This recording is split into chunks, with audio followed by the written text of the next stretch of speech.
The truth is that the ancient Egyptian calculated time differently.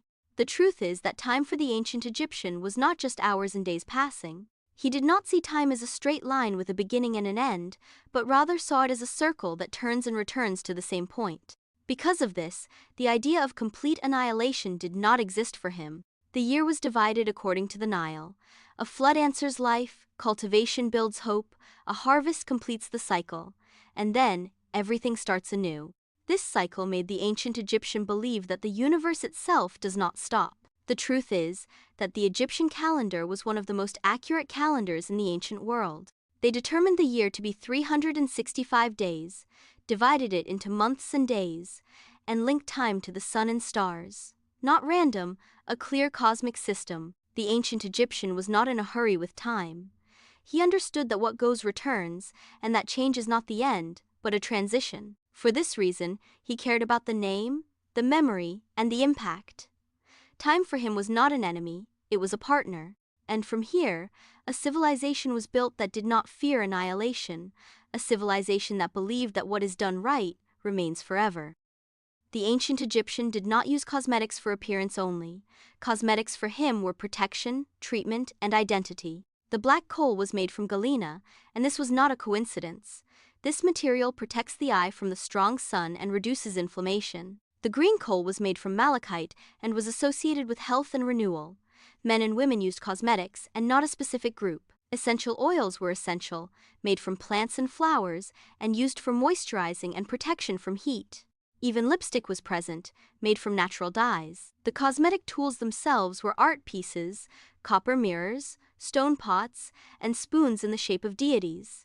Each tool has a meaning, not just a use, and the strangest thing is that cosmetics were placed in the tombs, because beauty did not end with death.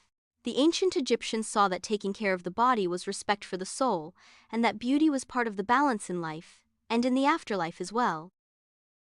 Why did the ancient Egyptian prepare for death more than they prepared for life? This question has puzzled many people, but its answer is deeper than we imagine. The ancient Egyptian did not see death as an end, he saw it as another stage that you must be well prepared for. That's why he built huge tombs, placed amulets, wrote spells, and preserved the body by mummification. The body for him is not just a body, it is the vessel of the soul. If the body decays, the soul gets lost and the journey fails. He believed that the soul goes through a trial, and that the heart will be weighed, and that any mistake could waste eternity. For this reason, he put a talisman on the heart, and wrote texts on the walls, and arranged everything with precision. Even daily tools were placed in the tomb: food, clothing, toys, and servant statues. Not luxury. Preparation. The ancient Egyptian did this because he saw time differently. Life for him is a moment, and eternity is the real goal. The priests in ancient Egypt were not just worshippers, they were the guardians of the secrets of life and death. Their knowledge was not just reading texts, it was knowledge of energy, rituals, and the journey between the two worlds. They knew the times of prayer, the direction of the sun, the role of the stars, and the arrangement of tools in temples and tombs. Any wrong movement in the weather could threaten the king's life after death. The strange thing is that the priests are responsible for preserving all the symbols, amulets, statues, texts. Each one was a key to immortality. The secrets that were hidden from the people, they were the ones who knew them and protected the balance of the universe. They were scientists, advisors to the kings, and guardians of the soul. And until today, some secrets are still hidden in the tombs and temples. The priests taught us that knowledge is not just power, it is a means to protect people and the soul, and that life and death are linked to order, rituals, and a deep understanding of the world.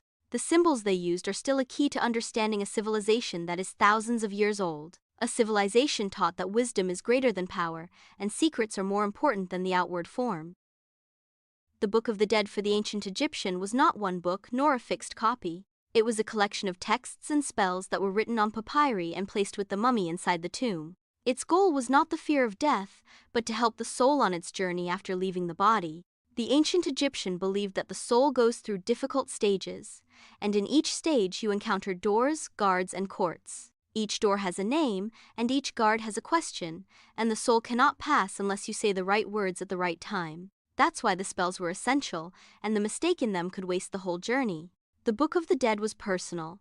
Not all people have the same texts.